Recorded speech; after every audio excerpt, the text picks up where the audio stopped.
Hello and welcome to Coffee with Communications. I'm Casey Angel, Director of Communications here at the Raleigh Regional Association of Realtors, and I'm excited to be doing this. Coffee with Communications was really a spurned-on idea that came from our new member orientation. Here at the Raleigh Regional Association of Realtors, we have new member orientation the first and third Thursday of every single month.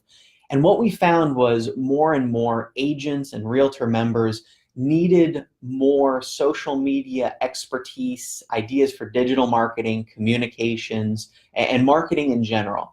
So we've created this. We're going to be here every single month. It's the first Wednesday of each month that we're going to have some set topics. We're going to have some Q&As. I might even bring in some realtor members to be able to share their experiences as well. So I'm excited to be able to talk to you guys. We have some questions that came in before. We've been marketing this for a few days. But also, if you have questions in real time, I'll be able to answer them. We'll be hanging out with you guys for the next 15 or 20 minutes. I'm excited to get this started. I've got my trusty coffee with me. That's important with Coffee with Communications. So let's get it started. One of the questions that we had come in online before we started about 2 days ago is about new realtors having a separate Facebook profile compared to their personal profile and their business page. So this is a fantastic question, and really it hits at the heart of what we're trying to achieve on social media.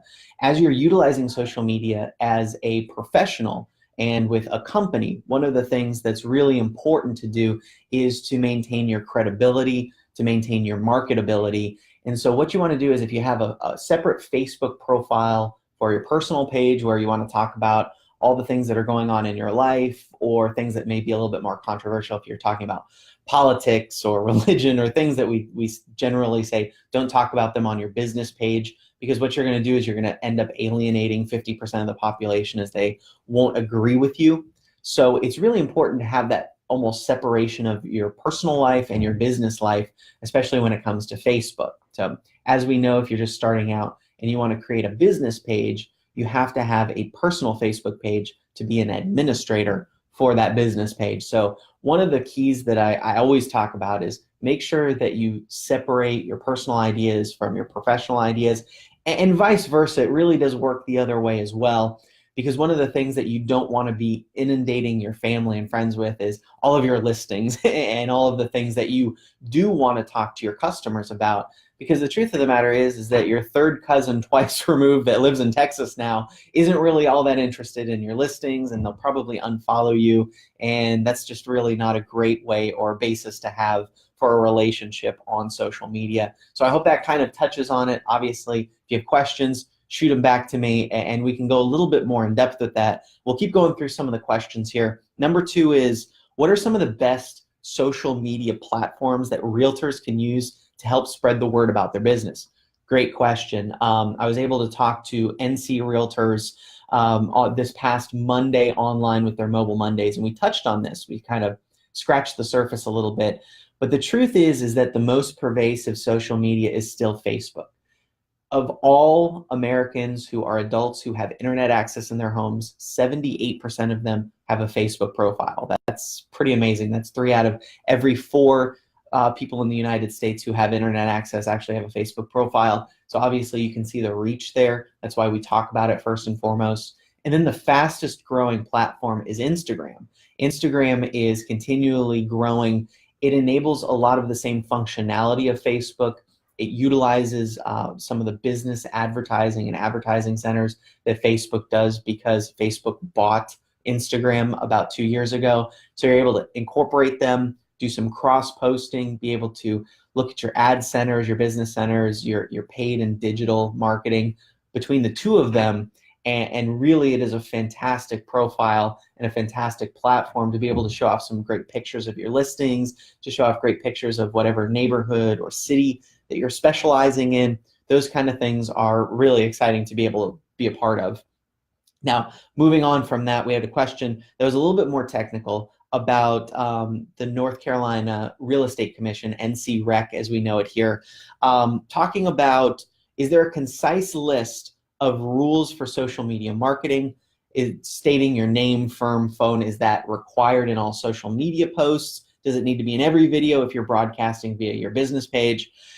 Unfortunately, the Real Estate Commission is a little bit vague on this, and what I'll be doing after we're done here is I will post the link to a PDF where they have a bunch of syndication rules, and I'll let you know that it's on page 3 of the PDF, kind of direct everybody there. But really, there's two obvious components of it. Number one is stating that it is an ad, that it is somebody that's not just admiring a home. So you can't go in there and say, hey, I'm Casey Angel, this is a beautiful home. No, you have to let people know that it is an advertisement. I'm Casey Angel with such and such realty team.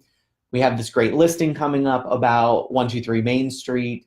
That kind of speech pattern really does indicate that it is an ad to start off with, so people are understanding that it's an ad. That's part of the FCC rules about advertisements on social media. And then number two is make sure that you have written consent before. Obviously, this goes without saying, but don't start, posting ads and listings and social media. And this goes on social media or just regular media or paid searches or anything. Make sure that you have written consent from the sellers and things of that nature to be able to be sure of that. That's a little bit more of the simplistic part of it. Again, you're going to see a lot more finite rules from whatever company you're part of. Certain brokerages and companies will you have to include the brokerage name, your title, phone number, email, website, whatever they may want in each one of those advertisements for a listing. That's more of where you're going to see a little bit of the direct things that are happening to be able to do so. So again, I will post the PDF from the NCREC website that talks about internet syndication, as well as some social media policies and things like that. So that's a fantastic question, one that we get quite often. And then the last question that we had prepared, and then we'll kind of open it up to questions online of people that are watching, is how often should realtors be posting content on social media? That all has to do with whichever platform you are using. The shelf life of a Twitter post is often about 7 minutes. So if you want to post more frequently on Twitter, you can. If you want to post every 7 minutes on Facebook, what's going to happen is that the Facebook algorithm that shows inside your timeline, they'll start to bump you down, and they'll only show one of your posts to your timeline followers, and the rest of them will get lost in the sauce where people physically have to search for you to be able to see your posts. So for Facebook, what I would do is I really appreciate the 1 in the morning, 1 in the late afternoon, as we see the rotation of where people are going and when they're going on social media. It's often right when they wake up, right when they're going to work, and then obviously there's a spike at lunchtime and a spike when people are getting off work. If they have a job, a Monday through Friday, maybe they're getting off at 4 or 5 o'clock in the afternoon, to be able to compromise them working and then them checking social media after they get off work. That's a really great time for you to be able to put your posts out there, get people involved, and I think that's a fantastic way to do so. Those are just some of the tips that it comes right through from it.